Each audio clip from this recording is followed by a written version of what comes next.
নমস্কার, সুস্বাগতম। আপনারা দেখছেন জুডো ধামাকার নতুন পর্ব। সাথে আছি আমি জুডো।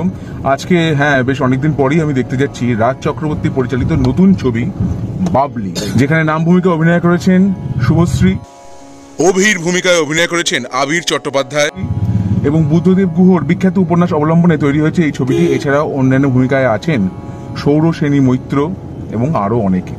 নন্দনে যাচ্ছি দেখতে, দেখি ছবিটি দেখে কেমন লাগে, তারপর আমার অভিজ্ঞতা আপনাদের সঙ্গে ভাগ করে নেবো। এরপরে আসছে আমার রিভিউ। বাবলি ছবিটা দেখলাম, বুদ্ধদেব গুহর উপন্যাস অবলম্বনে তৈরি এই ছবির গল্প আপনাদের প্রায় সবারই পড়া। তবে গল্পটা একটু বলি। বাবলি তার মাসি মেশোর কাছে বেড়াতে গেছে ইম্ফলে। এইবার সে যেহেতু IRS পরীক্ষাটা ক্র্যাক করেছে, তার দিল্লিতে জয়নিং, তার মেশোর অফিসের কর্মী অভিরূপ সেন তার উপর দায়িত্ব পড়ে বাবলিকে গাড়ি করে ডিমাপুরে পৌঁছিয়ে দেওয়া। তারপর সেখান থেকে বন্দোবস্ত করে সে চলে যাবে দিল্লি, কারণ দিল্লিতে কাকু কাকিমার কাছে সেখানেই সে থাকে।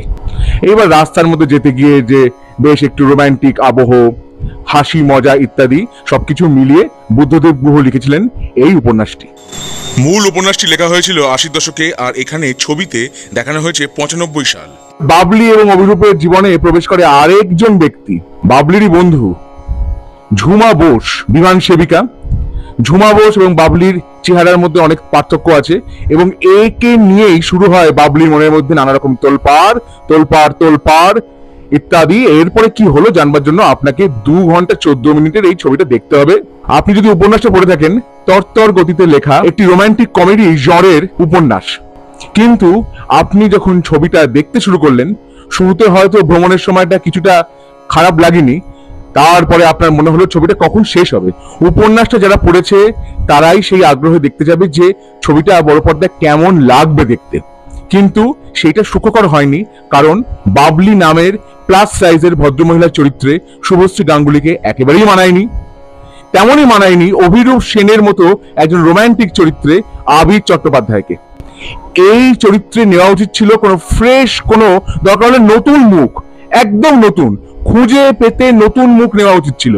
তাদের উপস্থিতি একদম মানায়নি। সৌরসেনীর উপস্থিতি তাদের চেয়ে বেটার।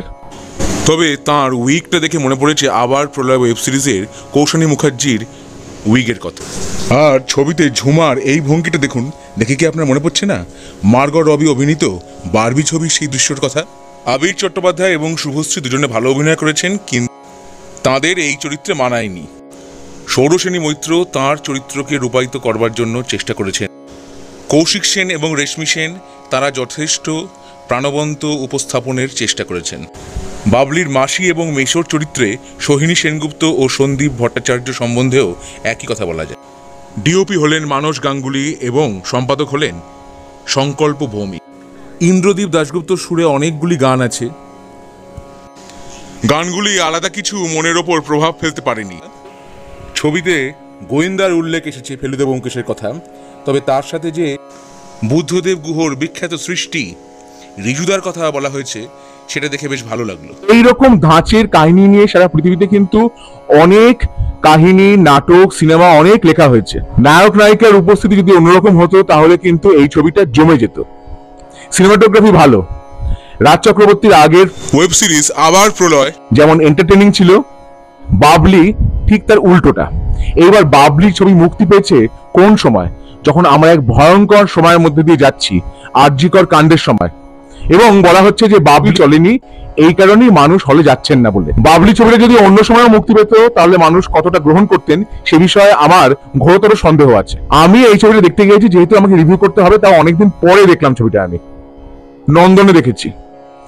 ছবিটা দেখে আমার কেমন লাগলো, আমার অভিজ্ঞতা আপনাদের সঙ্গে আমি ভাগ করে নিলাম। আমার ভিডিও যদি আপনাদের ভালো লেগে থাকে তাহলে অবশ্যই লাইক করুন, শেয়ার করুন, সাবস্ক্রাইব করুন আমার চ্যানেল এবং আমার ফেসবুক পেজ জুডো ধামাকা, সেটাকে লাইক করুন, ফলো করুন। পরের পর্বে ফিরছি নতুন কোনো চমক নিয়ে, নতুন কোনো ধামাকা নিয়ে। হ্যাস্টা লা ভিস্টা, জুডো ধামাকা, লেটস ডু দ্য ধামাকা।